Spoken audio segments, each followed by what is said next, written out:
Good evening from Yami BTV. Wishing you all well, sending plenty of love your way and hoping your week and your day is off to the best possible start.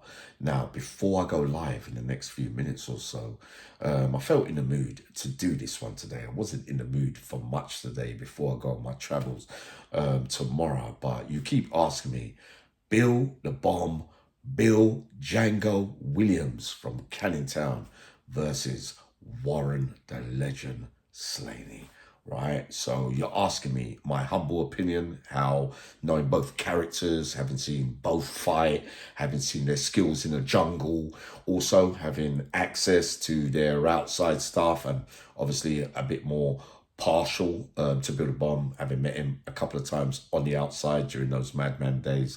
I give it to you straight.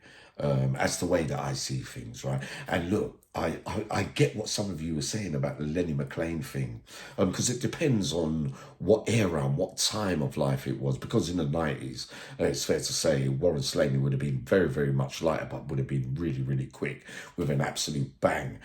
So I've been tipsy-turvy on what I said originally about Lenny McLean and Warren SLANEY. Different Uncle Yammies, different days. The more I look at things, the more that I can be open to persuasion or more realistic feedback from the fighting experts, right? But that one's out a little bit. So today, Bill the Bomb versus Warren SLANEY. The first thing to take into consideration is that in the jungle of the Cates, or a prison environment or system in general in itself, they are very much similar characters.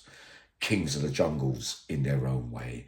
Bill the Bomb moves a little bit different to Warren SLANEY in a prison environment. Rest in peace, Bill the Bomb, or used to. But it boils down to the same thing. They don't really back down from no one. Bill the Bomb is a heavyweight. Warren SLANEY, middleweight, later life, you know, cruiser, whatever way you want to put it. But in reality, Warren's best fighting weight would have been middle, light welterweight, round about that bit there, 11 and a half stone. Maybe when there has been performances when he's been 12 stone 6. Bill the Bomb has never been much short of 15, 16 stone.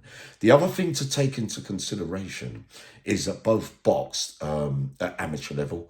Bill the Bomb boxed at professional level. Warren SLANEY had a short career during his boxing time on the outside world with hand injuries. Many of you keep talking about his record. No. He had problems with his hands very, very early on and wasn't really meant to fight in some of those fights that took place at that higher standard, right? Which shows you there was only a few to talk of. But Bill the Bomb has sparred with absolutely everyone.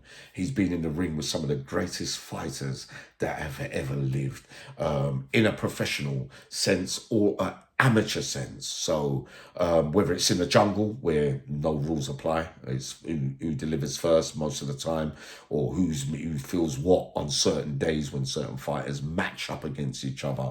But Bill the Bomb, with those bits, shoulder bits, and those bits, Warren SLANEY is, you know, to be fair to say, if you don't mind me saying, is coming out and looking to take you out with the way that he does it.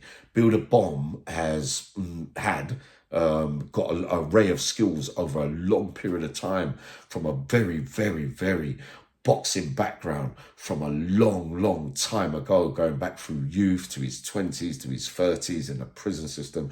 There's not many people that have come out and spoke about getting the better of Bill the Bomb in the prison system. Not many, with Warren SLANEY as well. But if you match it up, it's a very, very unrealistic thing for me to manage. Which one would I want it to win? I wouldn't have want to be there, because either one that loses, I'm going to feel pain for them afterwards, because I know exactly what they would be feeling. But the advantage with the wealth of experience from Bill the Bomb's experience on all levels over a long period of time to match up with Warren SLANEY's jungle skills and that last of the Mohican slings and never say die attitude. And, you know, really, Warren SLANEY in reality has never really been knocked out either. And he is the smaller man and takes on all that come his way. What do I believe? If they met and they bumped into each other, right? I heard they met fleetingly in the early days, not enough to give you tonight, right? But there is someone telling me, Yummy, I was there, blah, blah, blah. I'll have to check that first.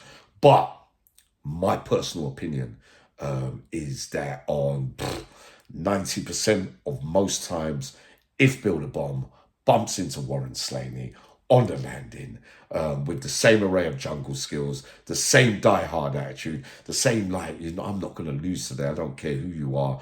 I'm going to give it the best I got. Then Bill the Bomb will have the advantage of all those other little bits that I believe that Warren has got, but not to the level of Build a Bomb. So on this one, I have to answer you. Don't ask me again, but I believe in a straightener that Build a Bomb would probably beat Warren Slaney 8 times out of 10.